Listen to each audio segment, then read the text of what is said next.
Hello guys, स्वागत है आपके अपने चैनल डेविल्स टेल पॉडकास्ट में। ऐसे ही स्टोरी सुनने के लिए सब्सक्राइब करें डेविल्स टेल पॉडकास्ट को। CH49 रोमांटिक नाइट, प्यार और केयर। अब तक आपने पढ़ा। विहान को विधि की बॉडी बहुत गर्म महसूस हो रहा था। यूज अंदाजा हो चुका था कि हो ना हो विधि को ड्रग दिया गया है। पार्टी हॉल से बाहर निकलता है तो ड्राइवर उसके लिए कार का डोर ओपन करता है। वो विधि को लेकर कार में बैठ जाता है। ड्राइवर कार स्टार्ट करके पार्टीशन ऑन कर देता है। अब आगे, ड्रग्स की वजह से विधि का शरीर पूरी तरह से गर्म हो चुका था और उसे पसीना भी बहुत आ रहा था। वह कार में ही अपने कपड़े खोलने लगती है। विहान उसका हाथ पकड़कर उसे रोकने की कोशिश करता है। विधि उससे चिपकते हुए, मॉन्स्टर कुछ करिए ना, मुझे बहुत गर्मी लग रही है, प्लीज अब मुझसे बर्दाश्त नहीं हो रहा है। विहान उसे गले लगा लेता है और बोलता है, डोंट वरी केच, देर बाद ये अपने आप ठीक हो जाएगा। विहान ड्राइवर से कार अपने फार्म हाउस ले जाने को बोलता है और अपने फ़ोन से आरव को मैसेज कर देता है कि वह बच्चों का ध्यान रखे क्योंकि वह कल सुबह घर आएंगे।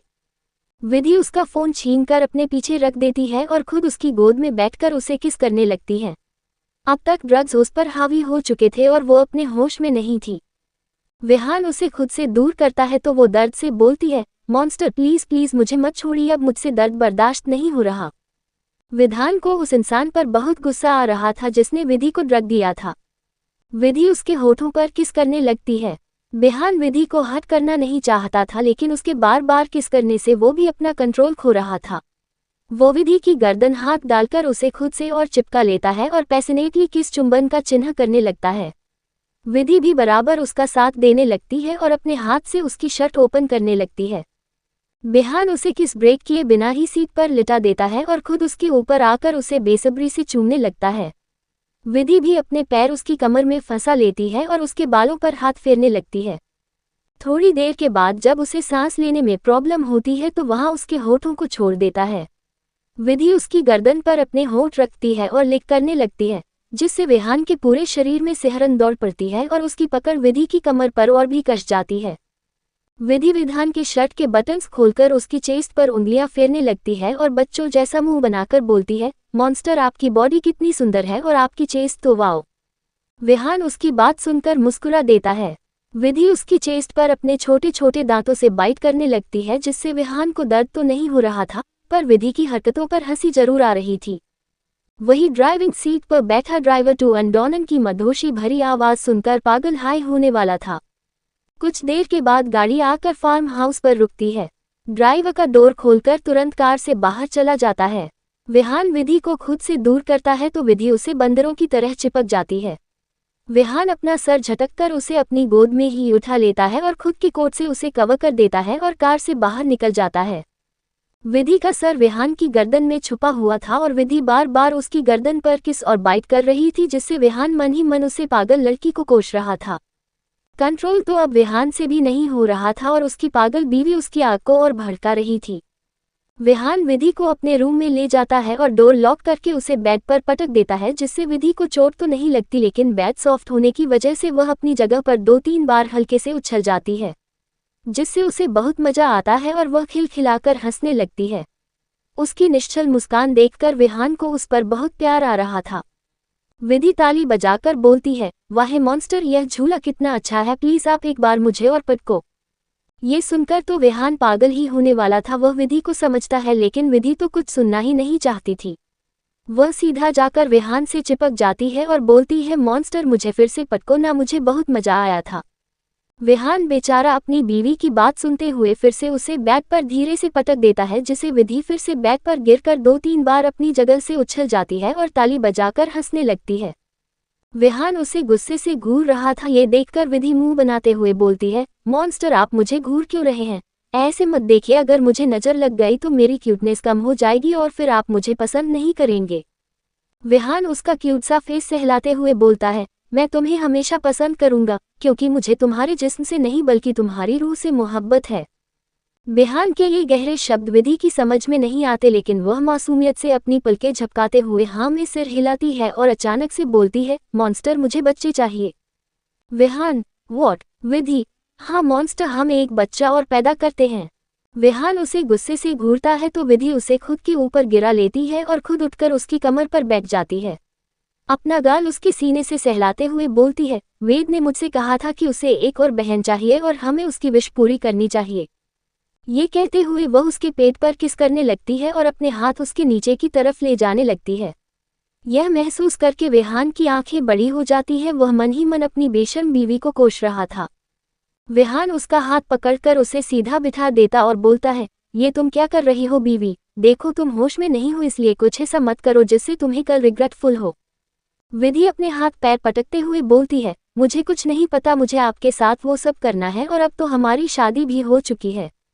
विहान, बीवी मेरी बात समझो। विधि गुस्से से, ठीक है अगर आप नहीं करेंगे तो मैं जा रही हूँ, मैं कोई दूसरा हैंडसम लड़का ढूंढ दूंगी। वो बेड से नीचे उतरने लगती है। वही उसकी बातें सुनकर विहान गुस्से से उसे घूरने लगता है और उसका हाथ पकड़कर उसे वापस बेड पर खींच लेता है और उसे अपने नीचे दबाते हुए बोलता है, नशे में भी तुम्हारी जुबान कुछ ज्यादा ही चलती है, आगे जो भी होगा उसके जिम्मेदार सिर्फ तुम ही होगी। वह उसकी ड्रेस एक झटके में फाड़ देता है और उसके होठों पर अपने होठ रखकर उसे फ्रेंच किस करने लगता है। विधि भी उसकी कमर पर अपने पैर लपेट लेती है और उसका साथ देने लगती है। विहान उसे किस करते हुए नीचे की तरफ बढ़ने लगता है और उसकी गर्दन से लेकर चेस्ट तक किस और बाइट करता रहता है, जिससे विधि की सिसकारियां पूरे कमरे में गूंज रही थी और वह काफी ज्यादा एक्साइटेड भी हो चुका था। विहान उसके शरीर पर बचे हुए बाकी के कपड़े निकाल देता है, उसके पूरे शरीर को चूमने लगता है। विधि उसे पलटकर उसके ऊपर आ जाती है और उसकी शर्ट निकालकर उसके होठ, सीने और पेट पर किस करने लगती है। विहान उसके बाल सहलाते हुए एंजॉय कर रहा था। विधि उसकी बेल्ट खोलने लगती है, तभी उसका हाथ विहान के प्राइवेट पार्ट पर चला जाता है, जिससे विहान को अब अपना कंट्रोल पूरी तरह से खो देता है और विधि को पलटकर अपने होठों विधि के होठों पर रखता है और उसमें समा जाता है, जिससे विधि की दबी हुई चीख निकल जाती है और उसकी आंखों से आंसू निकलने लगते हैं। वो विहान को खुद से दूर करने लगती है, लेकिन विहान उसके गाल चूमते हुए बोलता है, डोंट वरी बीवी, सिर्फ थोड़ा सा दर्द होगा, मैं सॉफ्ट ही रहूंगा। वो अपनी कमर मूव करने लगता है विधि, जिससे विधि की चीख निकलने लगती है और वो अपने नेल्स उसकी पीठ में चुभाने लगती हैं, जिससे विहान और भी ज्यादा एक्साइटेड हो जाता है। कुछ देर के बाद विधि का दर्द भी कम हो जाता है और वो भी विहान का साथ देने लगती है। करीबन 1 घंटे के बाद विहान नीचे आ जाता है और विधि को अपने ऊपर बिठा लेता है।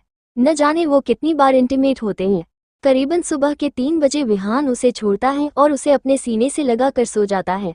दोनों का शरीर पसीने से लथपथ था, लेकिन दोनों के ही चेहरे पर सेटिस्फेक्शन था। अगली सुबह विधि की नींद खुलती है तो उसकी पूरी बॉडी में बहुत दर्द महसूस होता है। वो बगल में देखती है तो विहान आराम से सोया हुआ था। वो थोड़ी देर तक उसके हैंडसम फेस को देखने लगती है, तभी उसे कल रात की सारी बातें याद आती हैं और वो झटके से उठकर बैठ जाती है, जिससे उसके लोअर पार्ट पर दर्द होने लगता है और उसके मुंह से चीख निकल जाती है। जिसे सुनकर विहान भी उठ जाता है और उसे संभालते हुए बोलता है, क्या हुआ, तुम ठीक है? क्या दर्द ज्यादा हो रहा है? लेकिन विधि तो बस हैरानी से उसे देखे जा रही थी। उसे यकीन नहीं हो रहा था कि कल उसने खुद से विहान को अप्रोच किया था। लेकिन उसे खुशी थी कि वो और विहान दोनों ही मलिष्का के बिछाए जाल से बच गए थे। और विहान तो उसका पति था जिसका उस पर पूरा हक था। उसके गाल शर्म से लाल हो जाते हैं, जिसे देखकर विहान उसके होठों पर हल्के से किस करके बोलता है, अब शर्माने का क्या फायदा, कल रात तो तुम भूखी बिल्ली बनकर मेरे ऊपर झपट पड़ी थी, अभी भी मेरा शरीर दुख रहा है।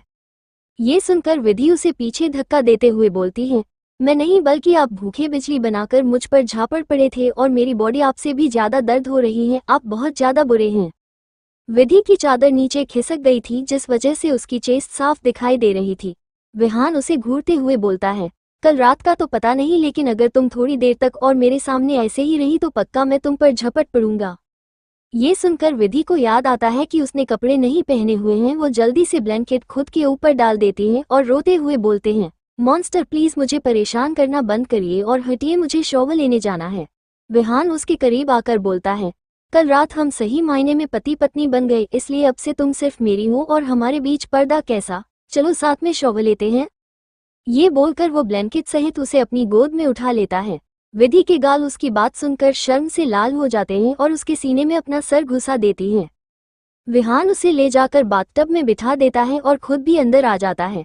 विधि इस वक्त और भी ज्यादा अट्रैक्टिव लग रही थी, जिसे देखकर विहान की बॉडी रिएक्ट करने लगती है। वो एक बार फिर से विधि को खुद में महसूस करना चाहता था। विधि जब उसे खुद को घूरते हुए देखती है तो अपनी बॉडी को अपने हाथों से कवर करके बोलती है, बेशर्म मॉन्स्टर। बिहार, सॉरी बेबी, लेकिन ये तुम्हारी गलती है। तुमने ही मुझे सेड्यूस किया है और तुम्हें ही मुझे शांत भी करना पड़ेगा। ये बोलकर वो उसके ऊपर आ जाता है और एक बार फिर से उनका सिलसिला शुरू हो जाता है। विधि भी उसका पूरा साथ देती है। पूरा वॉशरूम उनकी सिसकारियों और मदहोश कर देने वाली आवाज़ों से जने लगते हैं। करीबन 1 घंटे के बाद विहान विधि को वॉशरूम से बाहर लेकर आता है। विधि ने बाथरोब पहना हुआ था और उसका मुंह गुस्से से फूला हुआ था।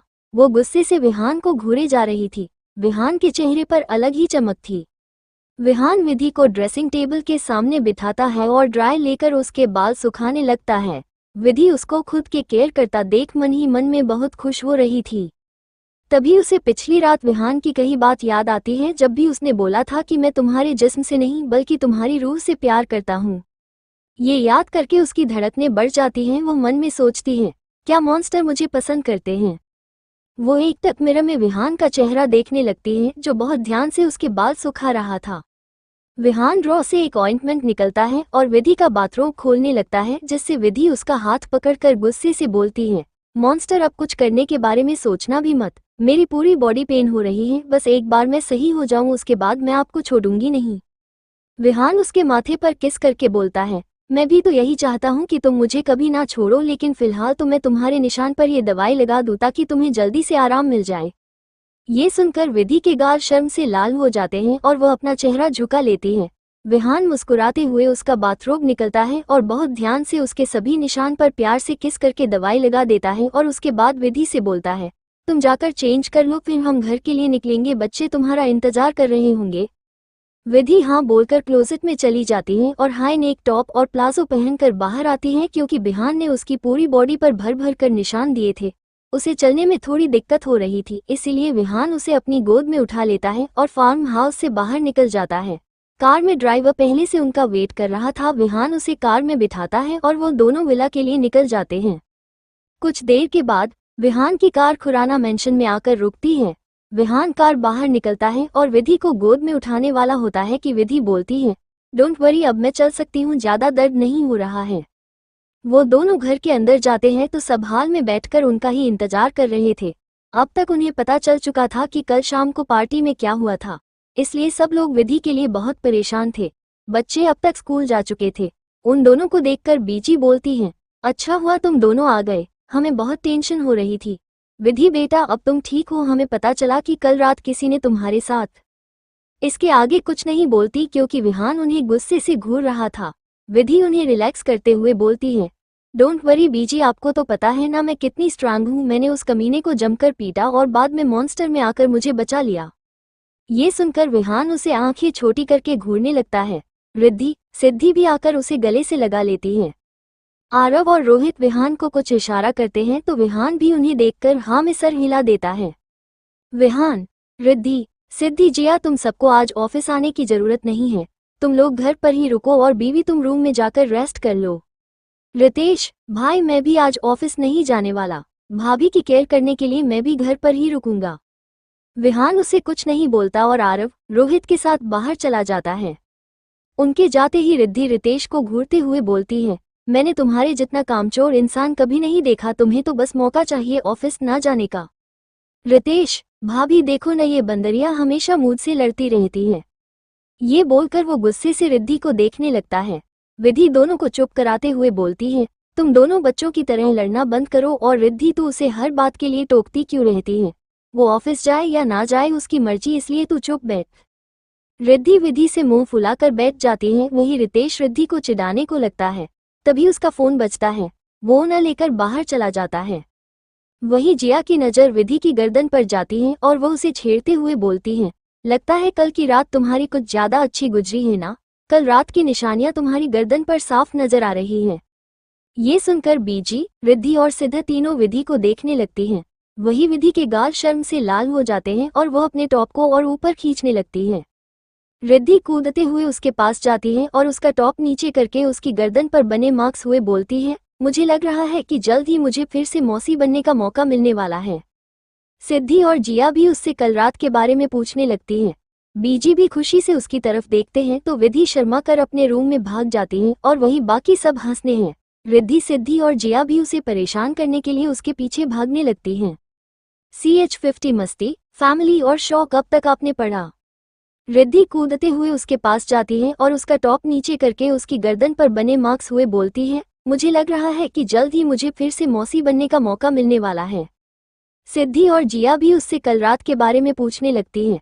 बीजी भी खुशी से उसकी तरफ देखते हैं तो विधि शर्मा कर अपने रूम में भाग जाती हैं और वहीं बाकी सब हंसने हैं। रिद्धि, सिद्धि और जिया भी उसे परेशान करने के लिए उसके पीछे भागने लगती हैं। अब आगे विधि अपने रूम में जाकर सीधा अपने बेड पर गिर पड़ती है। तभी उसके पीछे उसकी टोली यानी कि रिद्धि, सिद्धि और जिया भी बेड पर कूद जाती हैं। सिद्धि उसे गुदगुदी करते हुए, चल अब मुझे कल की हर एक बात डिटेल्स से बताओ, अगर तूने कुछ भी मिस किया तो पक्का मैं तुझे पिटूंगी। विधि, कितनी बेशरम हो तुम तीनों, ऐसी बातें भी कोई पूछता है क्या? मैं कुछ नहीं बता रही तुम तीनों को। जिया, ऐसे कैसे कुछ नहीं बताओगी, हमें सब कुछ जानना है। शुरुआत किसने की, तुमने या बॉस ने? और बॉस की बेड परफॉर्मेंस कैसी थी? ये सुनकर तो विधि शर्माते हुए अपने चेहरे को हाथों से कवर कर लेती है। रिद्धि उसके चेहरे से हाथ हटाते हुए बोलती है, शर्माना बंद कर और सब कुछ बताना शुरू कर। विधि कल उसे ड्रग्स देने से लेकर आज सुबह तक की सारी बातें बताती है, जिसे सुनकर उन तीनों को ही मलिष्का पर बहुत गुस्सा आता है। रिद्धि, ये मलिष्का तो मेरी सोच से भी ज्यादा घटिया निकली, इसकी तो मैं बैंड बजा दूंगी। जिया, डोंट वरी बॉस, उसे छोड़ेंगे नहीं, लेकिन एक अच्छी बात ये हुई कि बॉस और विधि करीब आ गए। रिद्धि सिद्धि भी उसकी बातों से सहमत होती हैं। विधि, अच्छा ठीक है, अब तुम तीनों यहाँ से जाओ और मुझे आराम करने दो, क्योंकि वैसे भी मॉन्स्टर की वजह से मेरा पूरा शरीर टूट रहा है। सिद्धि, ठीक है हम जा रहे हैं तो अच्छे से आराम कर, हो सकता है जीजू रात में भी तेरे साथ। वो हंसते हुए अपनी बात आधी छोड़ देती है। विधि उसके चेहरे पर पिलो मारते हुए बोलती है, आह मुझे चिढ़ाना बंद करो और यहाँ से निकलो। वो तीनों हंसते हुए उसके रूम से बाहर चली जाती हैं। विधि शर्माते हुए अपने चेहरे को ब्लैंकेट से कवर कर लेती है। कुछ ही देर में उसे नींद आ जाती है। वही हेलविला आशीष आज काफी ज्यादा गुस्से में था और अपने सामने बंधे हुए दो लोगों को देख रहा था। वो अपने सामने बंधी हुई मलिष्का को नफरत से देखता है और चिल्लाते हुए बोलता है, तुम्हें क्या लगा था तुम ये सब कांड करके भी बच जाओगी? तुम दोनों शायद भूल गए कि विहान खुराना कौन है। तुम्हारी हिम्मत कैसे हुई मेरी लेडी बॉस और बहन को हट करने की? विधि ने जब से उसे भाई बोला था तब से उसने भी विधि को अपनी बहन मान लिया था, और जब उसे पता चला कि मलिष्का ने उसकी बहन को हट करने की कोशिश की है तब से वो बहुत गुस्से में था। मलिष्का कल रात को ही शहर छोड़कर भागना चाहती थी, क्योंकि वो जानती थी कि अगर विहान को सच पता चल गया तो वो उसे छोड़ेगा नहीं। लेकिन उसके जाने से पहले ही विहान के गार्डों ने उसे और उसके डैड को किडनैप कर लिया था। जब उसे होश आया तो वो दोनों रस्सियों से बंधे हुए थे और आशीष उसके सामने बैठा था। मलिष्का दर्द से तड़पते हुए बोलती है, तुम तो कौड़ी के बॉडीगार्ड, तुम्हारी हिम्मत कैसे हुई मलिष्का शर्मा और उसके डैड को किडनैप करने की? बस एक बार मेरे हाथ खोल दो, मैं तुम्हें छोड़ूंगी नहीं। आशीष हंसते हुए बोलता है, रस्सी जल गई पर बाल नहीं गया, डोंट वरी, एक बार विहान को यहाँ ए जाने दो, तुम्हारी सारी चर्बी उतार कर रख दूंगा। ये सब सुनकर मिस्टर शर्मा को अपनी बेटी पर बहुत गुस्सा आ रहा था। वो खुद को ही कोस रहे थे कि क्यों उन्होंने मलिष्का का साथ दिया। थोड़ी देर में विहान, आरव और रोहित हेल मेंशन आते हैं। विहान अपने सामने बंधी मलिष्का और मिस्टर शर्मा को देखकर बोलता है, कैसे हैं आप दोनों? आपको क्या लगा मेरी बीवी को हट करने के बाद आप आसानी से मुझे बच सकते हैं? मिस्टर शर्मा, विहान बेटा प्लीज मुझे माफ कर दो, मैं तो तुम्हारे डैड का दोस्त हूं ना, ये सब किया धरा मेरी बेटी का है। मैं तो अपनी बेटी की बातों में आ गया था। मैं एक बाप हूं और अपनी बेटी की जिद के आगे मजबूर हो गया। ये सुनकर मलिष्का हैरानी से अपने डैड को देखने लगती है, जो उसे फंसा रहे थे। उसे यकीन नहीं हो रहा था कि ये इंसान उसका ही डैड है। विहान खतरनाक तरीके से हंसते हुए बोलता है, मुझे फर्क नहीं पड़ता कि गलती किसकी है, मेरी नज़रों में तुम दोनों ही मेरी बीवी के गुनहगार हो और उसकी सजा तुम्हें जरूर मिलेगी। वो बॉडीगार्ड को कुछ इशारा करता है। वो बॉडीगार्ड अपना सर झुकाकर पास में लगी हुई एक बटन दबा देता है, जिससे विधि और मिस्टर शर्मा को बिजली के झटके महसूस होने लगते हैं और वो दोनों ही जोर जोर से चिल्ला रहे थे। ये सुनकर विहान को बहुत अच्छा महसूस हो रहा था। विहान, इन दोनों को ऐसी सजा मिलनी चाहिए कि उनकी रूह कांप उठे। आरव एक रिमोट लेकर उसकी एक बटन प्रेस करता है, जिससे मलिष्का और मिस्टर खुराना के नीचे जमीन पर बने एक सीक्रेट होल खुल जाता है, जिसमें उबलता हुआ पानी भरा था। ये देखकर मलिष्का और मिस्टर शर्मा दोनों की आंखें डर से फैल जाती हैं। विहान पास में दीवार पर लगी हुई तलवार निकलता है और उनकी तरफ फेंकता है। एक ही झटके में उन दोनों के हाथ में बंधी रस्सियां कट जाती हैं और वो लोग नीचे बने होल में गिर जाते हैं। पानी गर्म होने की वजह से मिस्टर शर्मा और मलिष्का दर्द से चिल्लाने लगते हैं। लेकिन वहां उनकी चीखों से किसी को भी फर्क नहीं पड़ रहा था। आरव दोबारा से बटन प्रेस करता है तो उस होल के ऊपर फिर से जमीन बन जाती है। रोहित, अब मरेंगे तड़प तड़प कार, इनकी मौत ऐसे ही होनी चाहिए। विहान, रोहित, मिस्टर शर्मा की सारी प्रॉपर्टी और उनकी कंपनी दोनों को ही खरीद लो।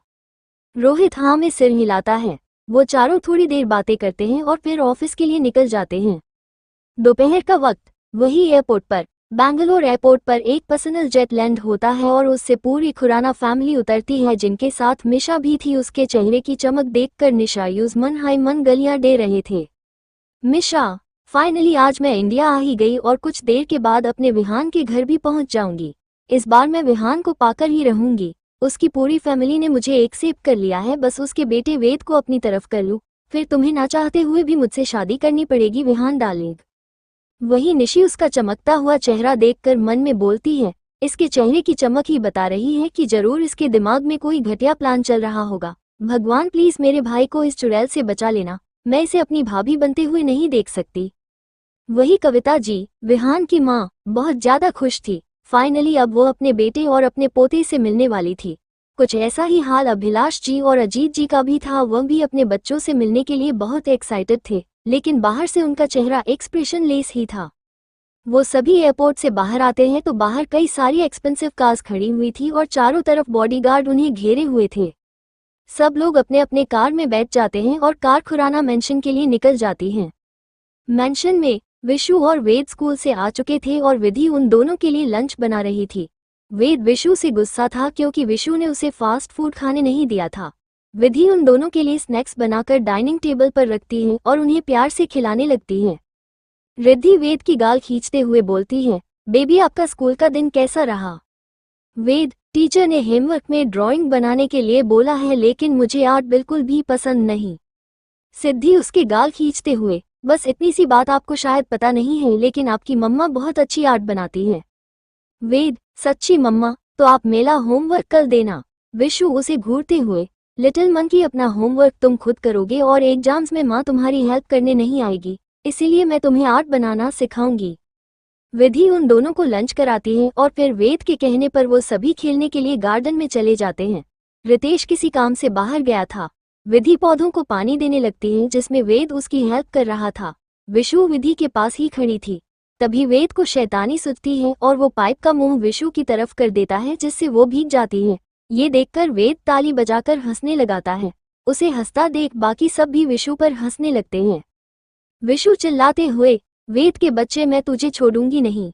वो विधि के हाथ से पाइप छीनती है और वेद को भीगने लगती है और वेद भागने लगता है। विशु, मम्मा आपको बहुत हंसी आ रही है ना, तो अब आपकी बारी। वो निधि के ऊपर पानी डालने लगती है। विधि अपने चेहरे पर हाथ रखकर बोलती है, Vishu you are so bad. Riddhi, अब खुद पर आए तो तुम्हें विशु बुरी लग रही है, अभी तो बहुत हंस रही थी। विधि रुक, तुझे मैं बताती हूँ। वो भी उन सब पर पानी डालने लगती है। कुछ ही देर में वहां पानी की होली ही होने लगती है। बीजी को छोड़कर सब के सब भीग चुके थे और अब वो एक दूसरे के पीछे भाग रहे थे। पूरे गार्डन में उनके हंसने की आवाजें गूंजने लगती हैं। कुछ देर के बाद बीजी सबको चेंज करने के लिए बोलती है और खुद अंदर चली जाती है। उनके पीछे रिद्धि, जिया और सिद्धि भी। वेद, विशु और विधि अभी भी गार्डन में ही थे। तभी विला के ढेर सारी गाड़ियां एंटर करती हैं और उनसे पूरी खुराना फैमिली और मिशा बाहर आते हैं। सबके चेहरे पर खुशी साफ झलक रही थी। गार्डन में खेल रहे वेद की नजर जान उन पर जाती है तो वो खुशी से पागल ही जाता है। वो सबसे ज्यादा करीब निशी के था, इसलिए वो उनकी तरफ भागते हुए बोलता है, निशु। वो भागते हुए जाकर सीधा निशी की खोज में चला जाता है और उसे चिपकती हुए बोलता है, निशी आई मिस यू। नीचे भी उसका पूरा चेहरा चमन लगती है और बोलती है, आई मिस यू टू मेरा बच्चा। कविता जी की आंखें वेद को देखकर नम हो जाती हैं। वो भी वेद को निशी की गोद से लेती हैं और उसे चूमते हुए बोलती हैं, कैसा है मेरा शेर? वेद, आई एम ओके दादी and I miss you too. वो भी उन्हें गले लगा लेता है। विधि जो वेद के पीछे आ रही थी, वो उसके मुंह से दादी सुनकर हैरानी से उन सबको देखने लगती है। वो मन ही मन सोचती है, क्या यह मेरे इन लॉस है? वेद अभिलाष जी और अजीत जी से भी जाकर मिलता है। वो दोनों भी अपने पोते से मिलकर बहुत खुश होते हैं। तभी निशी की नज़र विधि पर जाती है और वह उसे देखकर बोलती है, यू आर सो प्रिटी, पर आप कौन हैं और यहाँ क्या कर रही है? उसकी बात सुनकर सब लोगों का ध्यान विधि पर जाता है।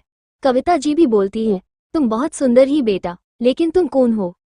वही मिशा की आंखें उसे देखकर जलन से भर जाती हैं क्योंकि विधि सादगी में भी बहुत ज्यादा खूबसूरत लग रही थी। सब लोग एक लड़की को खुराना मेंशन में देखकर हैरान थे क्योंकि वो जानते थे कि विहान को अपने मेंशन में किसी भी लड़की का आना पसंद नहीं था, शिवाय अपनी फैमिली के। इससे पहले कि विधि कुछ बोलती, वेद अजीत जी की गोद से नीचे उतरता है और विधि की तरफ जाकर उसके पैरों से चिपक जाता है और बोलता है, निशु यह मेरी मम्मा है और आप सब उनकी ब्यूटी को नजर मत लगाओ। ये सुनकर पूरी खुराना फैमिली हैरान हो जाती है। क्या रिएक्शन होगा खुराना फैमिली का जब उन्हें पता चलेगा कि उनके बेटे ने शादी कर ली है? क्या वो लोग विधि को एक्सेप्ट कर पाएंगे और मिशा क्या करेगी? CH51 पूरी फैमिली एक साथ और मिशा का गुस्सा अब तक आपने पढ़ा। मिशा की आंखें उसे देखकर जलन से भर जाती हैं क्योंकि विधि सादगी में भी बहुत ज्यादा खूबसूरत लग रही थी। सब लोग एक लड़की को खुराना मेंशन में देखकर हैरान थे क्योंकि वो जानते थे कि विहान को अपने मेंशन में किसी भी लड़की का आना पसंद नहीं था, शिवाय अपनी फैमिली के।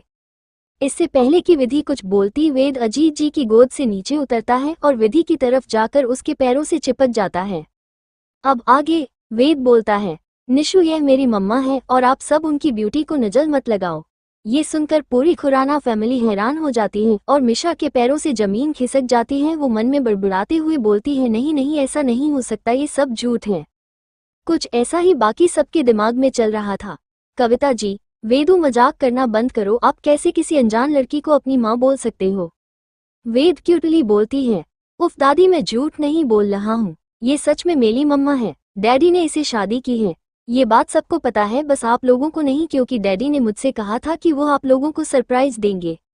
ये सुनकर उन्हें दोबारा सदमा लगता है। कविता जी तो अपनी जगह से गिरने वाली होती है कि निशी उन्हें संभाल लेती है। उन सबको यकीन ही नहीं हो रहा था कि यह सच है। कविता जी ध्यान से विधि को देखती हैं। उन्हें विधि पहली नज़र में ही पसंद आ गई थी और मन ही मन उन्हें अपने बेटे की चॉइस पर गर्व हो रहा था, लेकिन वह अपने चेहरे के एक्सप्रेशन सख्त ही रखती हैं। आखिर उन्हें अपने बेटे पर गुस्सा जो करना था। यही हाल अभिलाष जी और अजीत जी का भी था। विधि को देखकर ही वो समझ गए थे कि यह लड़की बहुत मासूम है। विधि कंफ्यूजन से अपनी बड़ी बड़ी पलकें झुका रही थी, जिससे वो और भी ज्यादा प्यारी लग रही थी। उसकी हरकत देखकर अजीत जी और अभिलाष जी दोनों ही मन मुस्कुराने लगते हैं। निशी मुस्कुराते हुए विधि के पास जाती है और उसके गाल खींचते हुए बोलती है, हम तो यहाँ भाई को सरप्राइज देने आए थे, लेकिन भाई ने पहले ही हमें सरप्राइज कर दिया। मुझे तो यकीन ही नहीं हो रहा कि वो मेरे लिए इतनी खूबसूरत और प्यारी भाभी ढूंढ कर लाए हैं। वो आप कितनी क्यूट हो और आपकी स्किन कितनी सॉफ्ट है। विधि बस हल्का सा मुस्कुरा देती है। निशी, भाभी मैं आपको अपना इंट्रोडक्शन देती हूँ, मैं हूँ आपकी वन एंड ओनली नन्नद निशी और यह आपकी सासू माँ कविता खुराना, यह आपके ससुर जी अजीत खुराना और यह आपके दादा ससुर अभिलाष खुराना। वो एक लाइन से कविता जी, अजीत जी और अभिलाष जी की तरफ इशारा करती है। विधि वेद को खुद से दूर करती है और जाकर तीनों के पैर छू लेती है। उसके संस्कार देखकर उन तीनों को अपने बेटे की चॉइस पर गर्व हो रहा था। वही ये देखकर मिशा मन ही मन गुस्से से उबल रही थी। वो तेज आवाज में बोलती है, ऐसा नहीं हो सकता, ये लड़की जरूर झूठ बोल रही है, ये हो ही नहीं सकता है। जरूर इसने विहान को फंसाया होगा। विहान कभी किसी लड़की के करीब जाना भी पसंद नहीं करता और उसने इससे शादी कर ली है, मैं ये बात मान ही नहीं सकती हूँ। वेद उसी गुस्से से विधि से दूर करता है और जोर से बोलता है, बदसूलत आंटी आपकी हिम्मत कैसे हुई वेद की मम्मा से ऊंची आवाज में बात करने की? वो मेरे डैडी से शादी क्यों नहीं कर सकती? वो बहुत ही प्यारी है और मेरा बहुत ध्यान रखती हैं। सब लोग हैरानी से वेद को देखने लगते हैं क्योंकि यह पहली बार था जब वेद किसी से इतने गुस्से में बात कर रहा हो। वेद को अपनी नई माँ के लिए इतना प्रोटेक्टिव देखकर सब लोग हैरान हो जाते हैं। तभी बीजी भी बाहर आ जाती हैं। वो सबको अचानक से यहाँ देखकर हैरान थी। वो सबको ग्रीट करती है। अभिलाष जी गुस्से से, रेखा, बीजी का असली नाम, सॉरी मैं पहले बताना भूल गई थी। ये सब हम क्या देख रहे हैं? विहान ने हम सब की गैर मौजूदगी में शादी कर ली और यह बात आपने भी हमें बताना जरूरी नहीं समझा। बीजी, हमें विहान ने किसी को भी इस बारे में बताने से मना किया था, इसीलिए हमने विहान की शादी के बारे में किसी को भी नहीं बताया और पहले हमें भी नहीं पता था कि वो शादी करने वाला है। अचानक से ही विधि से शादी करके घर आ गया। ये सुनकर तो उन लोगों को और भी ज्यादा हैरानी हो रही थी। तभी विशु, जो गार्डन में इतनी देर से विधि का इंतजार कर रही थी, वह भी वहां आ जाती है और सबको देखकर कंफ्यूज हो जाती है और विधि के पास जाकर बोलती है, मम्मा आप यहाँ क्या कर रहे हो और ये लोग कौन हैं? अपने सामने एक और बच्चे को देखकर सभी परिवार वाले कंफ्यूजन से उन्हें देखने लगते हैं। अजीत जी कड़क आवाज में बोलते हैं, ये बच्ची कौन है? विधि थोड़ा घबराते हुए बोलती है, ये मेरी बेटी है विशु। ये सुनकर अजित जी, अभिलाषी जी, कविता जी और निशी तीनों के एक्सप्रेशन थोड़े अजीब हो जाते हैं। मिशा को मौका मिल जाता है विधि को नीचा दिखाने का। वो गुस्से से बोलती है, क्या कहा तुमने? इस उम्र में ही तुम्हारी एक बेटी है? मुझे तो यकीन नहीं हो रहा कि बिहान ने तुम्हारे जैसी लड़की से शादी कैसे कर ली। जरूर तुम्हारी उम्र भी अभी कम है और इस उम्र में ही तुम एक बेटी की माँ हो, तो जरूर ये लड़की किसी की नाजायज औलाद ही होगी जिसे तुमने विहान के माथे मत दिया है। ये सुनकर विधि का दिमाग पूरा खराब हो जाता है, क्योंकि उसके बच्चे उसकी सहनशक्ति की बॉटम लाइन थे जिसे मिशा ने अब क्रॉस कर दिया था। वो सबको इग्नोर करके एक जोरदार थप्पड़ मिशा को मारती है। हील्स पहनने की वजह से मिशा का बैलेंस बिगड़ जाता है और वो जमीन पर गिर जाती है। वही बाकी सब आंखें फाड़े विधि को ही देखने लगते हैं। मिशा की बात किसी को भी पसंद नहीं आई थी, लेकिन विधि का रिएक्शन देखकर सब हैरान थे। विधि गुस्से से, तुम्हारी हिम्मत कैसे हुई मेरी बेटी को नाजायज बोलने की? वो मेरी बेटी है मेरी। और रही बात की मॉन्स्टर एक ऐसी लड़की से शादी कैसे कर सकते हैं जिसकी ऑलरेडी एक बेटी भी है? तो तुम्हें पता होना चाहिए कि मॉन्स्टर का भी एक बेटा है और उसके बाद भी मैंने उनसे शादी की है। मिशा अपने गाल पर हाथ रखकर नम आंखों से अभिलाष जी की तरफ देखने लगती है और बोलती है, दादू देखिए, एक बाहर वाली लड़की आपकी होने वाली बहू को थप्पड़ मार रही है और आप कुछ नहीं कर रहे हैं। निशी, मिशा, तुमने बाहर वाला किसे कहा? यह मेरी भाभी है इसलिए तुम बाहर वाली हुई, और ये थप्पड़ तुम्हें तुम्हारी बदतमीजियों की वजह से पड़ा है। अगर भाई ऐसी लड़की से शादी नहीं कर सकते जिनकी ऑलरेडी एक बच्ची है, तो भाभी को भी कभी भाई से शादी ही नहीं करनी चाहिए थी, क्योंकि उनका भी एक बेटा है। निशी को खुद का स्टैंड देता देख विधि को बहुत अच्छा महसूस होता है। तभी अभिलाष से निशी से बोलते हैं, निशी तुम्हारी हिम्मत कैसे हुई मिशा से ऐसी बात करने की? और तुम लड़की, तुम्हारी हिम्मत कैसे हुई उस पर हाथ उठाने की? तुम भूल रही हो कि हम कौन हैं? इससे पहले कि विधि कुछ बोलती पीछे से आवाज आती है, आप भी बोलने से पहले सोच लीजिए अभिलाष खुराना कि आप किस बात कर रहे हैं। उसका नाम विधि विधान खुराना है और वो खुराना इंडस्ट्रीज की मालकिन है और आपको कोई हक नहीं है मेरी बीवी से ऐसी बात करने का। सब पीछे पलट कर देखते हैं तो विहान खड़ा हुआ था जो गुस्से से उन सबको देख रहा था। वह चलकर विधि के पास आता है और दोनों बच्चों से बोलता है, बहुत मस्ती कर ली आप दोनों ने, जाए और जाकर आराम करिए। बच्चे हाँ में सिर हिलाकर अंदर चले जाते हैं।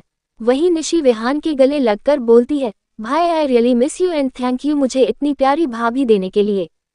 विहान मुस्कुराकर उसका सर सहला देता है और फिर झुककर अपनी माँ के पैर छूकर बोलता है, आई miss you mom. Kavita ji मुंह फेरकर बोलती है, मॉम तुझे याद भी है कि तेरी एक माँ है जो अभी भी इस दुनिया में है? इतना बड़ा फैसला लेने से पहले तुमने एक भी बार हमें बताना जरूरी नहीं समझा क्या? मैं तुझे शादी करने से रोकती नहीं ना, मैं तो खुद चाहती थी कि तू मेरे लिए एक बहू ले आ। विहान एक हाथ से उनका हाथ पकड़ता है और दूसरे हाथ से विधि का हाथ पकड़कर उन्हें घर के अंदर लेकर चला जाता है। बीजी और निशी भी उनके साथ ही अंदर चली जाती है। इस बीच विहान ने अभिलाष जी और अजीत जी की तरफ बिल्कुल भी ध्यान नहीं दिया था, जिससे वह लोग उसे गुस्से में घूर रहे थे। विधि ने महसूस किया था कि मॉन्स्टर का अपने दादाजी और डैड के साथ रिलेशन कुछ खराब है, लेकिन वो कुछ नहीं बोलती। वो दोनों भी पैर पटकते हुए अंदर आ जाते हैं। मिशा अभी भी जमीन पर ही बैठी थी और किसी ने भी उस पर ध्यान नहीं दिया था। वो गुस्से से उन सबको घूरने लगती है। विहान विधि से बोलता है, बीवी लगता है तुमने भी आज काफी मस्ती की है, जाओ जाकर चेंज कर लो। विधि ओके बोलकर रूम में चली जाती है। कविता जी, अजीत जी, अभिलाष जी और निशी काउच पर बैठ जाते हैं। तभी आरव और रोहित भी अंदर आते हैं। वो दोनों सबके पैर छूते हैं। कविता जी दोनों के कान खींचते हुए, क्या तुम दोनों को अपनी बड़ी माँ की बिल्कुल भी याद नहीं आती? इस नालायक ने तो बिना बताए शादी कर ली, कहीं तुम दोनों ने भी तो।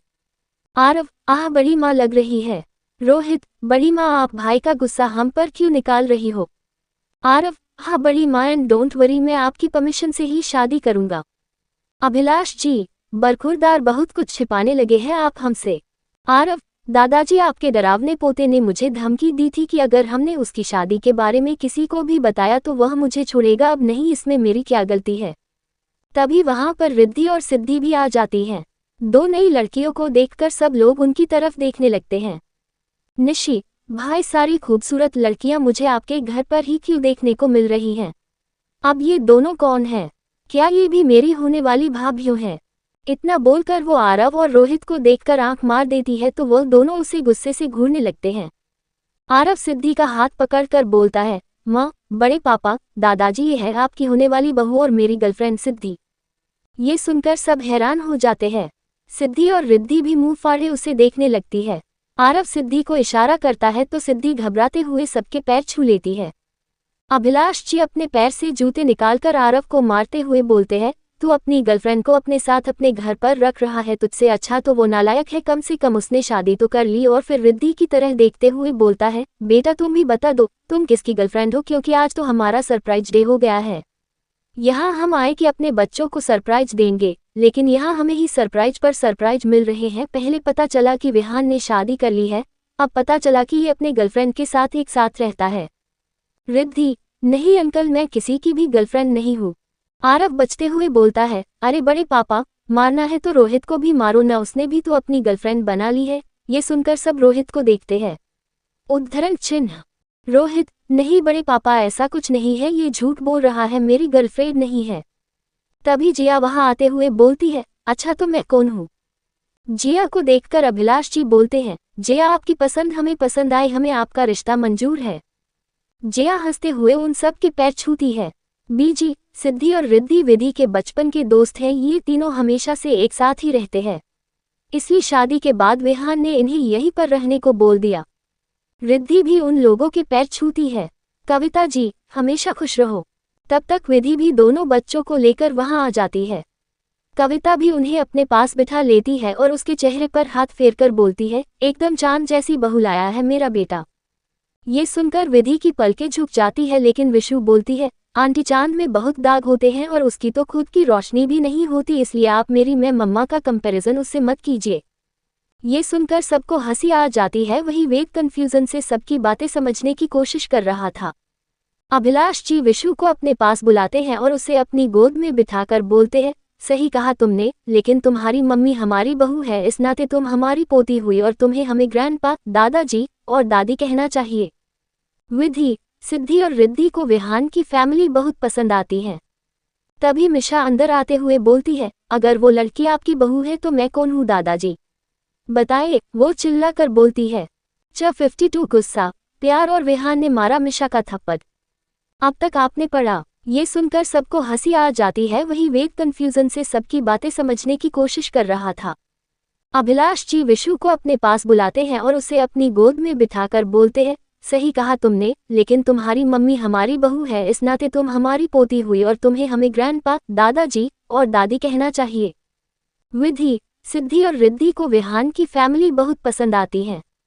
अब आगे। तभी मिशा अंदर आते हुए बोलती है, अगर वो लड़की आपकी बहू है तो मैं कौन हूँ दादाजी, बताइए, वो चिल्ला कर बोलती है।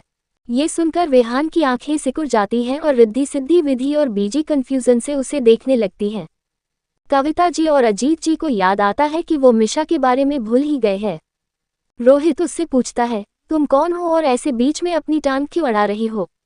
मिशा गुस्से से, मैं नौकरों से बात नहीं करती और तुम होते कौन हो मुझसे सवाल करने वाले? तुम भूल रहे हो इस घर में तुम्हारी औकात क्या है? ये सुनकर सबको बहुत गुस्सा आता है। विहान कुछ बोलने वाला होता है कि उससे पहले अभिलाष खुराना मिशा पर चिल्लाते हुए बोलते हैं, मिशा ये क्या बदतमीजी है? आपकी हिम्मत कैसे हुई उससे ऐसी बात करने की? वो इस घर का बेटा है, बाहर वाली आप है। मिशा को ये सुनकर बहुत गुस्सा आता है, लेकिन वो खुद के गुस्से को कंट्रोल करके रोहित से बोलती है, आई एम सॉरी रोहित, मैं अपना गुस्सा काबू में नहीं कर पाई, लेकिन दादाजी आपने मेरे डैड को प्रॉमिस किया था कि आप विहाना की शादी मुझसे कराएंगे, और यहाँ आकर जब आपको पता चला कि आपके पोते ने ऑलरेडी शादी कर ली है तो आप अपने वादे को भूल गए। ये सुनकर सब अभिलाष जी को देखने लगते हैं। रोहित और आरव एक दूसरे को देखकर ना में सिर हिला देते हैं। वही जिया भी हैरानी से अभिलाष जी को देख रही थी। विहान अपनी गुस्से भरी नजरों से अपने दादाजी को ही घूर रहा था, जो हमेशा है उसके लिए बस मुसीबत ही खड़ी करते थे। आरव बच्चों को उनके रूम में भेज देता है।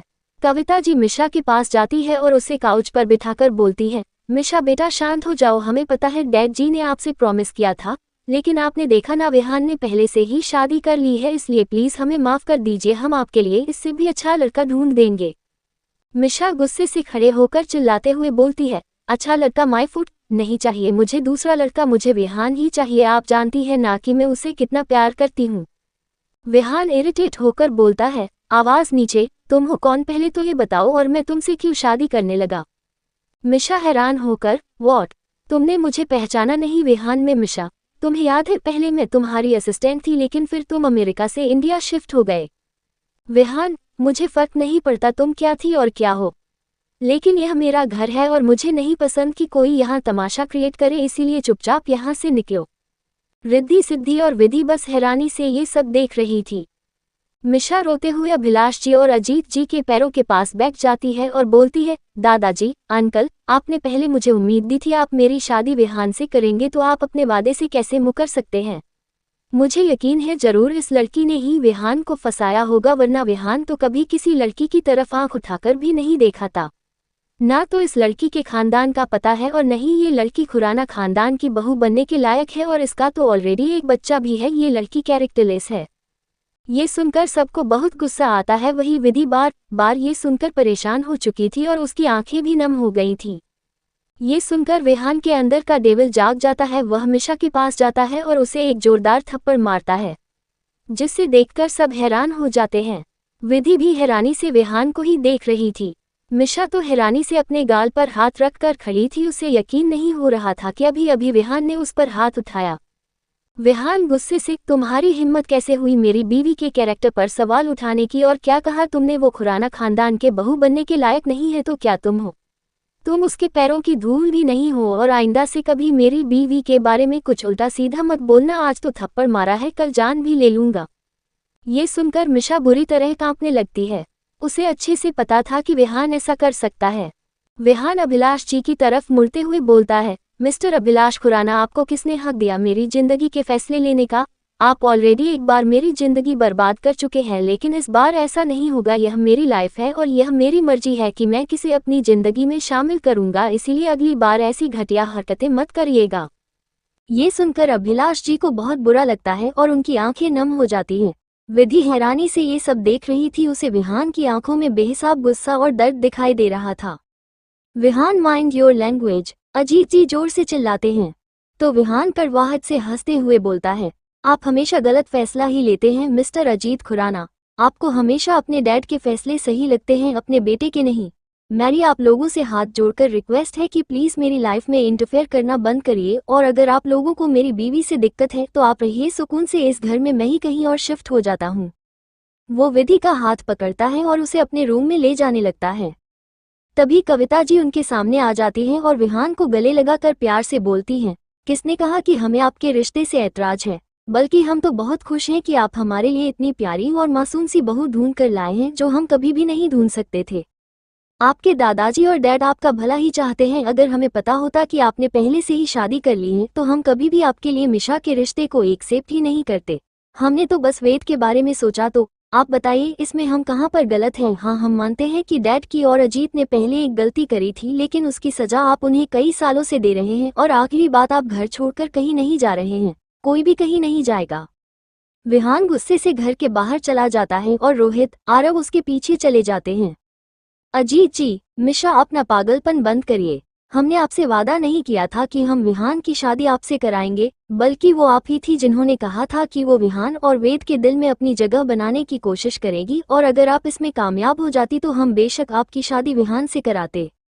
लेकिन आप हमारे बेटे और पोते दोनों को ही पसंद नहीं है, तो फिर आपको अपना ये पागलपन बंद कर देना चाहिए। आप हमारे घर की मेहमान हैं, इसलिए आप जब तक चाहे शांति से यहाँ पर रह सकती हैं, लेकिन सिर्फ एक मेहमान बनकर। अगर आपने हमारी बहू और पोती के बारे में कुछ गलत बोला तो हम खुद आपको इस घर से निकाल फेंकेंगे। ये सुनकर मिशा मन ही मन गुस्से से उबल रही थी। कविता जी एक सर्वेंट से मिशा को गेस्ट रूम दिखाने को बोलती हैं। वो सर्वेंट मिशा को लेकर रूम की तरफ चली जाती हैं।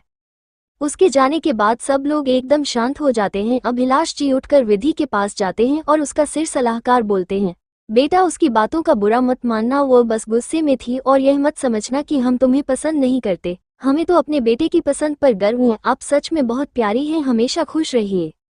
विधि हल्का सा मुस्कुरा कर हाँ में सिर हिलाती है। अजीत जी भी उसके सर पर हाथ फेर कर अभिलाष जी को लेकर रूम में चले जाते हैं।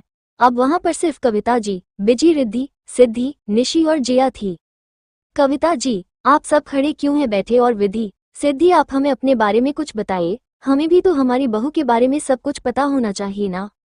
विधि भी मुस्कुराकर उनके बगल में बैठ जाती हैं। उसे कविता जी का बिहेवियर बहुत पसंद आया था। विधि, आंटी, विशु मेरी बड़ी बहन की बेटी है जो अब इस दुनिया में नहीं है। मैंने हमेशा से उसको एक माँ की तरह पाला है और अधिकतर लोगों को यही लगता है कि वो मेरी बेटी है। कविता जी उसके गाल सहलाते हुए, बेटा हम आपके पति की माँ है, इस नाते हम आपकी भी माँ ही हुए, इसलिए अगली बार आप हमें आंटी मत कहिएगा और हमारे लिए इतना ही काफ़ी है कि वो आपकी बेटी है। वो सिद्धि और रिद्धि की तरफ देखकर भी बोलती हैं, आप दोनों भी हमें माँ ही कहेंगे, समझ गई। तीनों मुस्करा कर, समझ गए माँ। विधि, लेकिन माँ मॉन्स्टर दादाजी और डैड से इतने गुस्से में क्यों बात कर रहे थे? उन्हें देखकर लग रहा था कि उनके बीच के रिश्ते अच्छे नहीं हैं, ऐसा क्यों माँ? ये सुनकर कविता जी, बीजी और निशी तीनों ही उदास हो जाते हैं। कविता जी, बेटा आप इस बारे में विहान से ही बात करें तो ज्यादा अच्छा रहेगा। विधि, माँ मैं समझ गई, आप लोग उदास मत होइए। तभी निशी गुस्से से बोलती है, भाभी इस रितेश के बच्चे को पता था ना कि भाई ने शादी कर ली है, लेकिन फिर भी उसमें हमें कुछ नहीं बताया। आने दो इसको, आज मैं इसे छोड़ूंगी नहीं। बीजी, इसमें सारी गलती तेरे खडूस भाई की है, उसने ही सबको धमकी दी थी कि कोई भी उसकी शादी की बात किसी को नहीं बताएगा। निशी एक्साइटेड होकर विधि और सिद्धि से बोलती है, भाभी आप दोनों बताइए ना, आप दोनों की मुलाकात मेरे भाइयों से कैसे हुई थी? उन्होंने आप लोगों को प्रपोज किया या फिर आपने उन लोगों को? वो बहुत एक्साइटमेंट में उन दोनों की तरफ देखने लगती हैं, जिससे सिद्धि और विधि दोनों ब्लश करने लगते हैं। विधि मन में, काहे की लव स्टोरी, जब देखो मॉन्स्टर बस मुझे डराते हैं, लेकिन इन्हें अपनी फर्स्ट मीटिंग के बारे में ही बता देती हूँ। विधि अपनी और विहान की पहली मुलाकात के बारे में बताती है, जिसे सुनकर सब हैरान हो जाते हैं। निशी, मुझे तो यकीन नहीं हो रहा है कि आपने उन्हें इतना परेशान किया, लेकिन भाई ने आपको जिंदा कैसे छोड़ दिया? अगर आपकी जगह ये हरकत किसी और ने की होती तो अभी तक उसका इस दुनिया से पत्ता कट चुका होता। विधि मुंह फुलाकर, ऐसे कैसे, मैं डरती थोड़ी ना हूँ तुम्हारे भाई से, उन्हें बस एक काम करना आता है और वो है गुस्सा। जब देखो तब मुझे और मेरे वेदों को पनिशमेंट देते रहते हैं और वो विशु की बच्ची इन सब में उनका साथ देती है। सब हंसने लगते हैं। निशी उसके गाल खींचते हुए बोलती है, भाभी you are so cute and also brave, वरना मेरे भाई को मॉन्स्टर बोलने की हिम्मत तो हमारे घर में भी कोई नहीं करता। विधि, मैं डरती थोड़ी ना हूँ तुम्हारे भाई से, बल्कि वो मुझसे डरते हैं। ये सुनकर सिद्धि, रिद्धि और जिया उसे घूरने लगती हैं। रिद्धि अपना फोन ऊपर करते हुए बोलती है, विधु मैंने तुम्हारी सारी बातें रिकॉर्ड कर ली है, जीजू को आने दो, मैं उन्हें सुनाऊंगी और तब पता चल जाएगा कि कौन किससे कितना डरता है। ये सुनकर विधि रोने जैसी शक्ल बना लेती है और मासूमियत से बोलती है, रिद्धु तू अपनी जान से प्यारी मासूम सी इकलौती दोस्त के साथ ऐसा कैसे कर सकती है? तुझे पता है ना मॉन्स्टर अपना ब्लैक पैंथर मेरे पीछे लगा देंगे। कविता जी, हाँ हाँ, तो इसमें कौन सी बड़ी बात है, तुम तो वैसे भी मेरे बेटे से नहीं डरती ना। ये सुनकर विधि मुंह फुला लेती है तो सब हंसने लगते हैं। निशी, लेकिन भाभी भाई ने आपको प्रपोज किया या आपने? विधि मुंह बनाकर, किसी ने भी नहीं, तुम्हारे राक्षस भाई ने सीधा मुझसे शादी कर ली। ये सुनकर सबको दूसरा झटका लगता है। कविता जी, सिद्धि अब आप बताइए कि आपकी और आरव की लव स्टोरी कैसे स्टार्ट हुई थी? ये सुनकर सिद्धि के गाल लाल हो जाते हैं तो जिया उसके गाल खींच कर बोलती है, अगर तुम इतना शर्माओगी तो फ्यूचर में मुझे चाची कैसे बनाओगी, इसलिए शर्म छोड़ो और हमें सब कुछ डिटेल में बताओ। सिद्धि उन्हें सब कुछ बताती है।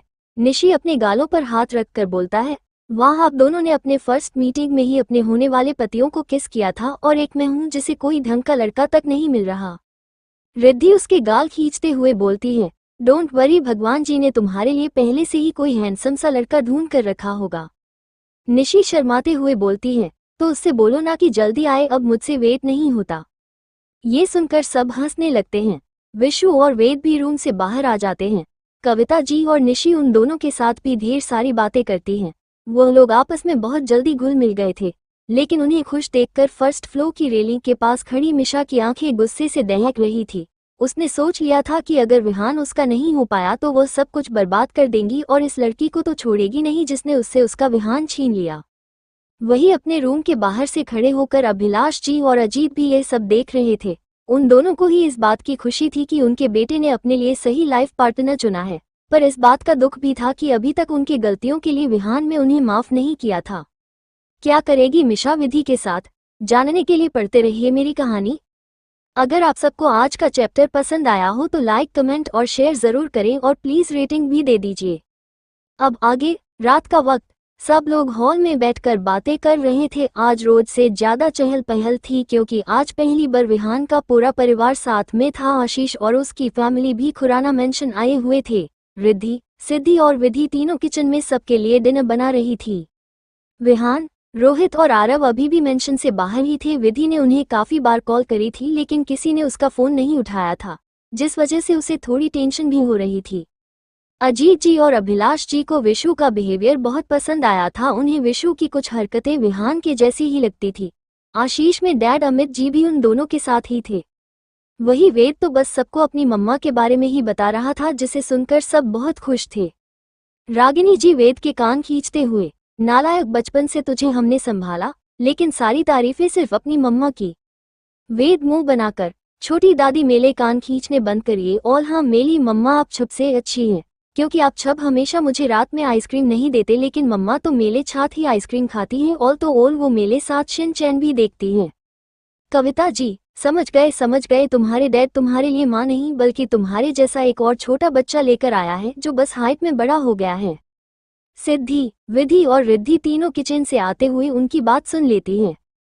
सिद्धि, सही कहा माँ आपने, मैं तो तंग आ गई हूँ इन दोनों से। वेद तो अभी छोटा है लेकिन ये लड़की तो बड़ी है ना, लेकिन यह भी वेद के साथ छोटी बच्ची बन जाती है और दोनों मिलकर तहलका मचाते रहते हैं। विधि मुंह बनाकर, सिद्धि तेरी हिम्मत कैसे हुई मेरी और मेरे लिटिल प्रिंस की बुराई करने की। रिद्धि, विधि ये तेरी बुराई कहाँ कर रही है, ये तो तुम्हारी काबिलियत है ना। ये बोलकर वो जिया को हाई फाई देती हैं और वो दोनों हंसने लगते हैं। विधि, भाड़ में जाओ तुम दोनों, मैं तुमसे बात ही नहीं करूंगी। वेद, मैं भी नहीं करूंगा क्योंकि मैं मम्मा की साइड हूँ। तभी रितेश भी घर आ जाता है। आशीष भी उसके साथ ही था। उसने रितेश को पहले ही बता दिया था कि यहाँ पर क्या हुआ था, जिस वजह से रितेश थोड़ा डरा हुआ था क्योंकि उसे पता था कि अब उसकी क्लास लगेगी। और जैसा उसने सोचा था, उसे देखते ही निशी उस पर जंगली बिल्ली की तरह झपट पड़ती है और चिल्लाते हुए बोलती है, नालायक, तू भाई के नाम पर कलंक है। तूने मुझसे इतनी बड़ी बात छुपाई कि बड़े भाई ने शादी कर ली है। मैं तुझे छोड़ूंगी नहीं। रितेश भागते हुए कविता जी के पास आता है और बोलता है, मॉम बचाओ मुझे, ये जंगली बिल्ली मुझे जान से मार देगी। कविता जी उसके गल पर थप्पड़ मारकर बोलते हैं, उसने सही किया, विहान तू है ही नालायक, लेकिन तुमने भी मुझसे उसकी शादी की बात छुपाई। अगर तू बता देता तो हम मिशा को यहाँ लेकर ही नहीं आते। निशी, सही बात है, आते ही उसने सबका दिमाग खराब कर दिया। अभिलाष जी, बहू एक थप्पड़ से इसका कुछ नहीं होगा, चुप चार और लगाओ, सब हमसे बातें छिपाने लगे हैं। अजीत जी, सुमित, रागिनी और आशीष, तुम तीनों ने भी हमें बताना जरूरी नहीं समझा।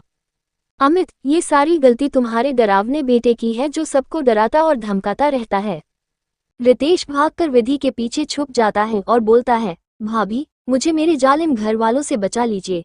देखिए ना, ये लोग मुझे पीट रहे हैं जबकि इन्हें तो भाई को पीटना चाहिए। मैं तो इन्हें बताने वाला ही था लेकिन भाई ने मुझसे कहा कि अगर मैंने उनकी शादी के बारे में किसी को भी बताया तो वह मुझे साउथ अफ्रीका भेज देंगे। रिद्धि हंसते हुए, काश जीजू ने तुम्हें भेज दिया होता, वैसे भी तुम्हारे जैसे लोग वहीं पर तो रहते हैं, तुम तो गलती से यहाँ आ गए। रितेश उसे उंगली दिखाते हुए, ऐ बंदरिया तू चुप बैठ, मैं तुझसे बात नहीं कर रहा हूँ, जब देखो तब आ जाती है आग की डालने। रिद्धि अपने बगल में बैठे अजीत जी से मासूम से चेहरा बनाकर बोलती है, देखिए ना अंकल, यह मुझसे कैसे बात कर रहा है। अजीत जी गुस्से से रितेश को देखते हैं और कड़क आवाज में बोलते हैं, रितेश, रिद्धि से सॉरी बोलो। रितेश मुंह बनाकर, गलती तो इसकी है, पहले इसने शुरुआत करी तो माफी इसे मांगनी चाहिए। अजीत जी उसे घूर कर देखते हैं तो वो बेचारा सा मुंह बना लेता है और फिर रिद्धि से दांत पीसते हुए बोलता है, आई एम सॉरी। रिद्धि अपने कान खींचते हुए, थोड़ा जोर से बोलो, मुझे सुनाई नहीं दिया। रितेश उसके कान में जोर से चिल्लाता है, बंदरिया, और इतना बोलकर वह सीढ़ियों से अपने रूम की तरफ भाग जाता है। वही यह सुनकर सब हंसने लगते हैं। आशीष अपनी नजदीक चुराते हुए बार बार निशी को ही देख रहा था। निशी को भी उसकी नज़र खुद पर महसूस हो रही थी लेकिन वो उसे पूरी तरह से इग्नोर कर रही थी, जिसे देखकर आशीष भी थोड़ा चिढ़ा हुआ था। सीढ़ियों पर खड़ी मिशा ये सब देखकर गुस्से से जल भूंज रही थी लेकिन अपने चेहरे पर प्यारी सी मुस्कान लाकर नीचे हॉल में आ जाती है। उसे देखकर विशु और वेद दोनों का मुंह बन जाता है। वहीं रिद्धि, सिद्धि, विधि और जिया, निशा का भी यही हाल था। मिशा मासूम सा चेहरा बनाकर अभिलाष जी और अजीत जी के पास जाकर खड़ी हो जाती है और अपना सर झुकाकर बोलती है, आई एम सॉरी दादाजी and I am sorry uncle, मुझे उसे वक्त ऐसे बात नहीं करनी चाहिए थी लेकिन न जाने मैं गुस्से में क्या क्या बोल गई। आप लोग सही बोल रहे थे जब वेद और विहान मुझे पसंद ही नहीं करते तो अब मुझे अपने लिए कोई और ढूंढ लेना चाहिए। प्लीज़ आप मेरे सभी गलतियों के लिए मुझे माफ़ कर दीजिए। आंटी मुझे आपसे भी माफ़ी मांगनी है। अभिलाष जी और अजीत जी समझ रहे थे कि यह लड़की सिर्फ दिखावा कर रही है, लेकिन कविता जी उसके मासूम चेहरे पर पिघल जाती है और उसके पास जाकर उसका कर चलते हुए बोलती है, इट्स ओके बेटा, तुम माफ़ी मत मांगो, हम समझ सकते हैं उसे वक्त सिचुएशन थी, उसे वक्त तुम्हारा गुस्सा करना लाजमी था, लेकिन इस चक्कर में तुमने विधि के साथ बहुत बदतमीजी से पेश आए, इसीलिए तुम उससे माफ़ी मांगो। अगर उसने तुम्हें माफ़ कर दिया तो हमें कोई एतराज़ नहीं है।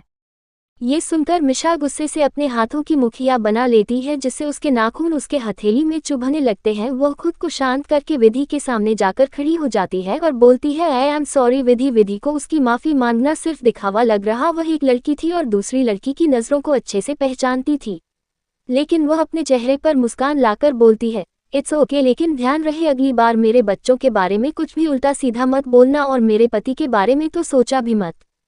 ये सुनकर मिशा उसे गुस्से से देखती है और अपने दांत पीसते हुए बोलती है, आई अंडरस्टैंड। आशीष, मिशा तुम कल सुबह जाओगी या फिर मैं तुम्हारे लिए टिकट अभी बुक कर दूं? निशा कंफ्यूजन से, किस चीज़ की टिकट? निशी, यूएसए वापस जाने की। ऐप तुम यहाँ पर रुक कर क्या करोगे? और जहाँ तक मुझे पता है तुम्हें इंडिया इतना ज़्यादा पसंद भी नहीं है, तो ऐप तुम्हें वापस जाना चाहिए। मिशा चेहरे पर मुस्कान लाकर, अरे नहीं, ऐसी कोई बात नहीं है, मैं कुछ दिन इंडिया में ही रहना चाहती हूँ, क्या मैं यहाँ पर रह सकती हूँ दादाजी? कोई भी नहीं चाहता था कि मिशा यहाँ पर रुके, लेकिन वो अभिलाष जी के दोस्त की पोती थी, बस इस नाते वो हामी भर देते हैं। ये सुनकर मिशा के चेहरे पर तिरछी मुस्कान आ जाती है और वह विशु के बगल में बैठ जाती है और उसके गाल सहलाते हुए बोलती है, Vishu I am sorry. Vishu उसे अपनी गहरी नज़रों से स्कैन करने लगती है और फिर उसे इग्नोर करके वेद से बोलती है, लिटिल मंकी चलो हम वीडियो गेम्स खेलते हैं। वह दोनों वीडियो गेम्स खेलने चले जाते हैं। वही मिशा खुद को इग्नोर होता देख गुस्से से तिलमिला जाती है। विधि, अच्छा ठीक है, बातें बहुत हो गई, अब आप सब डिनर कर लीजिए और फिर जाकर रेस्ट करिए क्योंकि आप लोग ट्रैवल करके आए हैं। सब लोग डाइनिंग टेबल को जाकर बैठ जाते हैं। रितेश भी वहां पर आ जाता है और रिद्धि के बगल में बैठ जाता है, जिससे रिद्धि उसे घूरने लगती है, लेकिन भला उसे कहाँ कोई फर्क पड़ने वाला था। रितेश अजीत जी से, डैड आपको पता है दोनों भाभीयों के हाथ में जादू है, वो बहुत ज़्यादा टेस्टी खाना बनाते हैं। विधि और सिद्धि सबको डिनर सर्व करती है। खाने की खुशबू सुनकर कविता जी बोलती हैं, महक तो बहुत अच्छी आ रही है, अब हम भी अपनी बहू के हाथ से बना खाना टेस्ट कर लेते हैं। सब लोग डिनर करने लगते हैं और बीच बीच में विधि और रिद्धि सिद्धि की तारीफें भी कर रहे थे। विधि ने अभी तक अपने खाने को हाथ भी नहीं लगाया था, वह सिर्फ वेद और विशु को अपने हाथ से खाना खिला रही थी। ये देखकर बीजी बोलती है, बेटा तुम भी डिनर कर लो। विधि, मॉम आप सब खाए, मैं मॉन्स्टर के साथ खा लूंगी, वह अभी तक नहीं आए हैं। कविता जी भी उससे बोलती है, लेकिन वो मना कर देती है।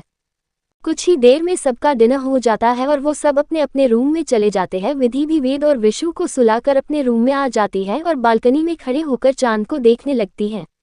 उसके दिमाग में बहुत से सवाल थे जिनका जवाब सिर्फ विहान ही दे सकता था।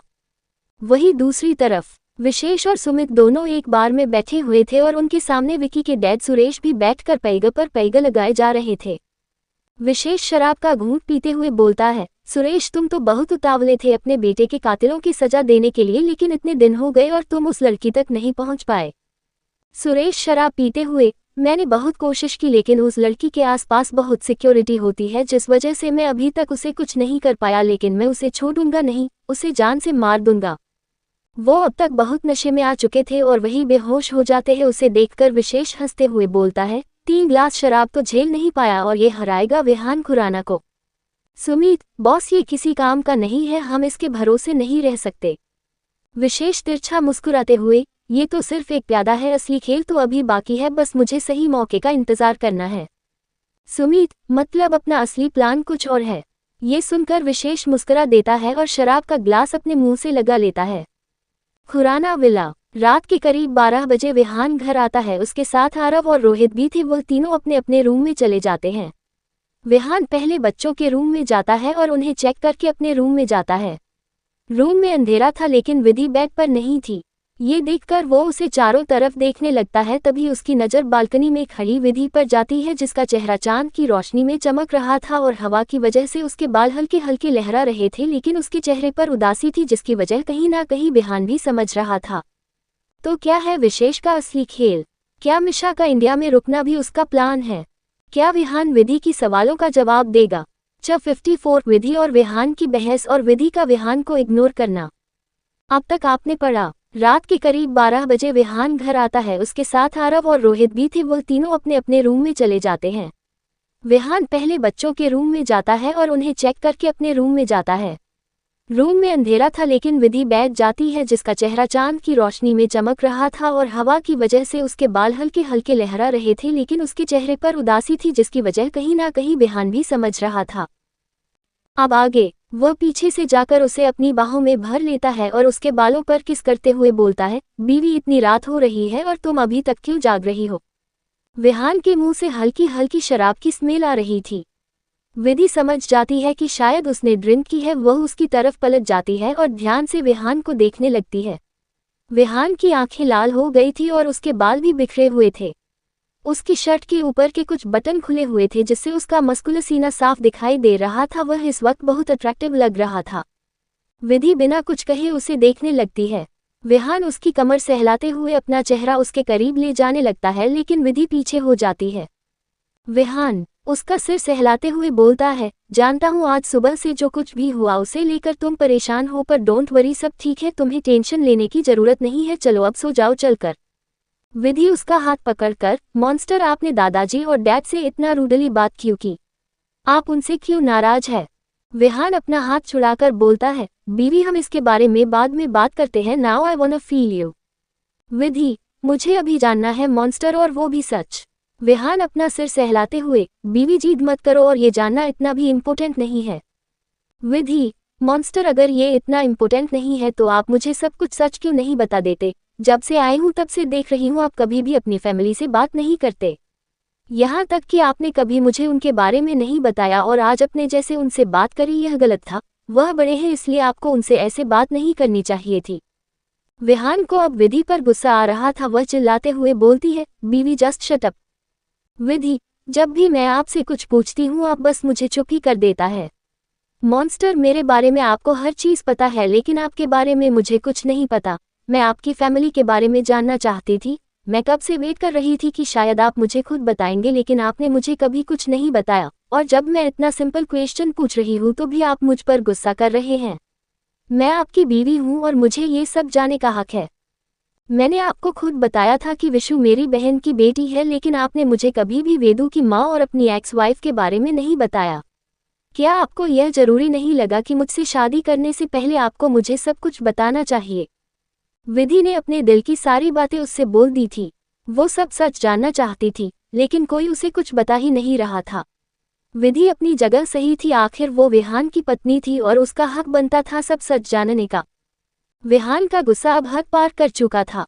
वो गुस्से से विधि के कंधे पकड़ लेता है और कसकर दबाते हुए बोलता है, मिस विधि शर्मा, ये मेरा और मेरी फैमिली के बीच का मैटर है और अगर तुम इसमें इन्वॉल्व ना हो तो ही अच्छा है, और मैं तुम्हें कुछ बताना जरूरी नहीं समझता। तुम भूल रही हो कि मैंने तुमसे शादी क्यों की है। कुछ दिन तुम्हारे साथ प्यार से क्या पेश आया, तुम तो अपनी हद ही भूल गई। विहान गुस्से में ये भी भूल चुका था कि वो विधि से क्या बोल रहा है। वो विधि को पीछे धक्का देता है और खुद वहां से चला जाता है। उसके जाने के बाद विधि जमीन पर बैठ जाती है और जोर जोर से रोने लगती है। विधि सुबकते हुए, अगर आप हमें अपनी बीवी मानते ही नहीं थे तो गर्ल्स रात जो हमारे बीच हुआ वह क्या था? मिस्टर विहान खुराना, आपने मुझे बहुत हर्ट किया है। मैं आपसे कभी बात नहीं करूंगी, लेकिन अच्छा भी है आपने मेरी आंखें खोल दी। अब मैं आपसे कोई सवाल नहीं करूंगी और ना ही यह उम्मीद करूंगी कोई कभी आप मुझे अपनी वाइफ एक्सेप्ट करें। विधि रेलिंग के कॉर्नर पर बैठकर अपने घुटनों पर सिर रखकर रोने लगती है। वही विहान को गुस्से से रूम से निकलते हुए कविता जी देख लेती है जो किचन में पानी लेने गई हुई थी। उन्हें बहुत चिंता हो रही थी लेकिन वो कुछ कर भी नहीं सकती थी। विहान गुस्से से अपने फार्म हाउस पर आ जाता है और हाल में रखा सारा सामान तोड़ने फोड़ने लगता है, जिससे वहां के गार्ड सहम जाते हैं। उन्हें समझ आ गया था कि आज उनके बॉस कुछ ज्यादा ही गुस्सा है। हॉल का सारा सामान तोड़ने के बाद विहान अपने रूम में चला जाता है और वॉशरूम के अंदर जाकर शावर ऑन करके उसके नीचे खड़ा हो जाता है। उसके दोनों हाथ वॉल पर थे, चोट लगने की वजह से उसके हाथ से खून जमीन पर टपक रहा था। विहान अपनी आंखें बंद करता है तो उसे याद आता है कि थोड़ी देर पहले उसने विधि से कैसे बात की। ये याद करके वह जोर से चिल्लाता है और अपने बाल खींचते हुए बोलता है, how can I do this? मैं उसके साथ ऐसा कैसे कर सकता हूँ, मैं उसे इतना हाथ कैसे कर सकता हूँ। वह जोर से दीवार पर अपना हाथ पटकने लगता है जिससे खून और भी तेजी से नीचे गिरने लगता है। करीबन 1 घंटे के बाद वह वॉशरूम से बाहर आता है तो उसे कमरे में विधि की मौजूदगी का एहसास होने लगता है। ये वही रूम था जहां कल रात उन्होंने अपने रिश्ते को आगे बढ़ाया था। ये वही रूम था जहां पर वह एक हुए थे। विहान बिना कुछ बोले काउच पर बैठ जाते हैं, उसके हाथ से खून अभी भी टपक रहा था। अगली सुबह के करीब हम 6 बजे विहान घर आता है और अपने रूम में जाता है तो देखता है कि विधि अभी भी वैसे ही बैठी हुई है। उसके गालों पर आंसुओं के निशान सूख चुके थे। उसके चेहरे पर दर्द और उदासी साफ नजर आ रही थी। थोड़ी देर के बाद विधि की नींद खुल जाती है। अपने सामने विहान को देखकर उसे कल रात की सारी बातें याद आने लगती हैं। वह उस नज़र फेर लेती है और अपनी जगह से खड़ी हो जाती है। रात भर एक ही पोजीशन में बैठे रहने की वजह से उसके पैर लड़खड़ा जाते हैं। वो गिरने वाली होती है कि विहान उसका हाथ पकड़ लेता है, लेकिन विधि एक झटके से उससे अपना हाथ छुड़ा लेती है और उसे इग्नोर करके वॉशरूम में चली जाती है। विहान एक नज़र अपने खाली हाथ को देखता है और खुद भी दूसरे वॉशरूम में चला जाता है। रेडी होने के बाद विधि बच्चों के रूम में जाती है और उन्हें उठाकर वॉशरूम में भेज देती है। वो बच्चों को स्कूल के लिए रेडी करके कुछ ही देर में सब लोग हॉल में बैठे थे। सिद्धि और रिद्धि सबको चाय और कॉफी दे रही थी। मिशा शायद अब भी सो रही थी। विधि हॉल में आकर सबको गुड मॉर्निंग बोलती है। वेद और विशु भी सबको गुड मॉर्निंग बोलकर कविता जी के पास बैठ जाते हैं। विधि, रिद्धि और सिद्धि किचन में जाकर सबके लिए ब्रेकफास्ट बनाने लगती हैं। विधि आज बहुत शांत थे और उसके चेहरे पर उदासी भी साफ देख रही थी, जिसे देखकर रिद्धि और सिद्धि दोनों एक दूसरे को कुछ इशारा करती हैं। सिद्धि विधि का हाथ पकड़कर बोलती है, विद्यु क्या हुआ, तुम इतनी उदास क्यों हो? और तुम्हारी आंखें भी लाल है, सच बता क्या तो रात भर रो रही थी? उनकी बातें सुनकर विधि की आंखें नम हो जाती है। वो खुद को शांत करके बोलती है, मैं ठीक हूँ, कल देर रात तक मैंने मूवी देखी थी जिस वजह से मेरी आंखें अभी तक रेड है। रिद्धि, ओ तो अब मैडम हमसे भी झूठ बोलेंगी, सच सच बताओ क्या हुआ है? विधि रोते हुए उन दोनों के गले लगा लेती है और सुबकते हुए कल रात की सारी बातें बता देती है, जिसे सुनकर रिद्धि और सिद्धि को भी बहुत गुस्सा आता है। सिद्धि, जीजू तुझसे ऐसे कैसे बात कर सकते हैं, तुमने कुछ गलत नहीं पूछा, तुम उनकी वाइफ हो और तुम्हें सब कुछ जाने का हक है। रिद्धि, मैं जा रही हूँ उनसे बात करने, उनसे पूछने की आखिर उनकी प्रॉब्लम क्या है। विधि उसका हाथ पकड़कर उसे रोक देती है और बोलती है, सबका मूड अभी बहुत अच्छा है, इसलिए प्लीज तुम कुछ मत करो। उनकी बातें दरवाजे पर खड़ी होकर बीजी और कविता जी दोनों सुन रहे थे। ये सुनकर कविता की निराशा से अपना सिर हिला देती है और बीजी से धीरे से पूछती है, क्या विहान ने अभी तक विधि को अपनी पहली बीवी के बारे में कुछ भी नहीं बताया? बीजी नामे सिर हिला देती है। वो दोनों वापस से जाकर हाल में बैठ जाती हैं। वही उनके पीछे खड़ी मिशा भी ये सब सुन चुकी थी और उसके चेहरे पर शैतानी मुस्कान थी। वो अपने बालों से खेलते हुए बोलती है, इनके बीच तो मुझे प्यार जैसा कुछ भी नहीं लग रहा, इसका मतलब ये है कि अभी भी मेरे पास चांस है विहान की जिंदगी में आने का।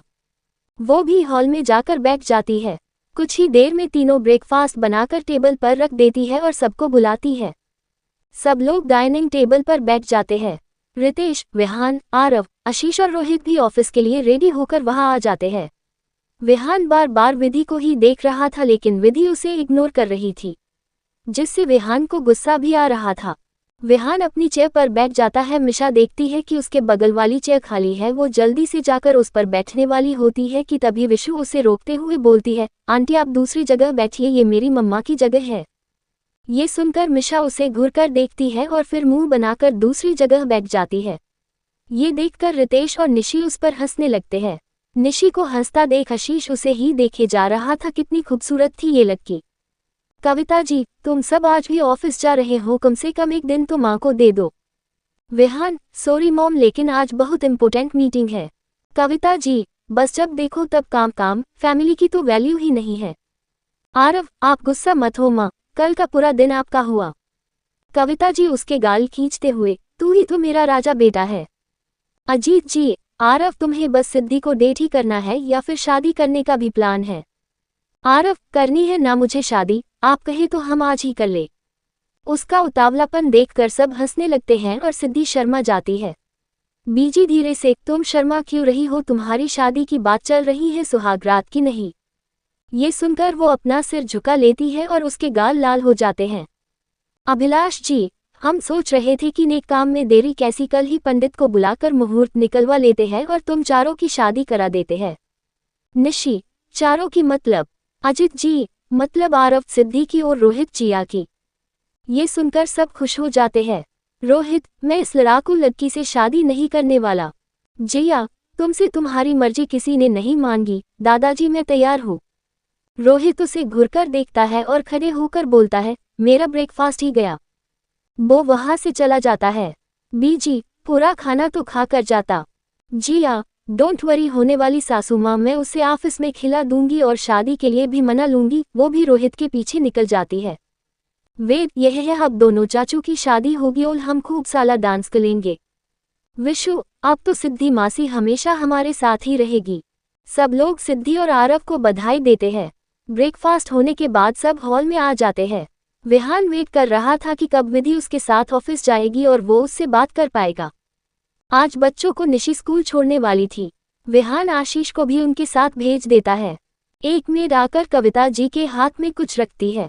कविता जी वो लेती है और विधि के पास जाकर बोलती है, बेटा तुम्हारी पहली रसोई पर तो हम थे नहीं, लेकिन ये रहा तुम्हारा नेग और ये है हमारे खानदानी कंगन। विधि हिचकिचाते हुए, लेकिन आंटी मैं ये कैसे ले सकती हूँ, ये बहुत एक्सपेंसिव है। अजित जी, पर तुमसे ज्यादा नहीं और तुम इस घर की बड़ी बहू हो और ये तुम्हारा हक है। कविता जी उसे वो कंगन पहना देती है। विधि झुककर उनका, अजित जी का, बीजी का और अभिलाष जी का आशीर्वाद लेती है। कविता जी फिर सिद्धि के पास जाती है और उसे भी कंगन और नेक देती है। सिद्धि उनके पैर छूती है तो वो आशीर्वाद देते हुए बोलती है, हमेशा खुश रहो और जल्दी से वेद विशु को खेलने के लिए एक भाई या बहन ला दो। आरव, माँ अब बस शादी कराए, आपको नाती पोते तो हम 9 महीने के बाद ही दे देंगे। सिद्धि के गाल शर्म से लाल हो जाते हैं और वह गुस्से से आरव को देखने लगती है। अजित भी, बेशर्म लड़के, क्या कोई पेरेंट्स के सामने ऐसे बात करता है? आरव, मैंने कौन सी बेशर्मी करी, सबको पता है कि बच्चे कैसे पैदा होते हैं। रितेश, अच्छा बहुत हुआ आप सब ऑफिस चले गए या नहीं? विधि, कल ही तो माँ, पापाजी और दादाजी आए हैं, इसलिए मैं सोच रही थी कि कुछ टाइम इनके साथ बिता लेती हूँ, इसलिए मैं कुछ दिनों तक ऑफिस नहीं जाऊंगी। सिद्धि, मैं भी यही सोच रही थी। ये सुनकर विहान और आरव उन दोनों को घूरने लगते हैं। विहान उसे घूरकर बोलता है, तुम मेरी असिस्टेंट हो और आज मेरी जरूरी मीटिंग है, इसलिए तुम छुट्टी नहीं ले सकती। विधि, लेकिन मीटिंग्स में तो आपके साथ रोहित भाई जाते हैं।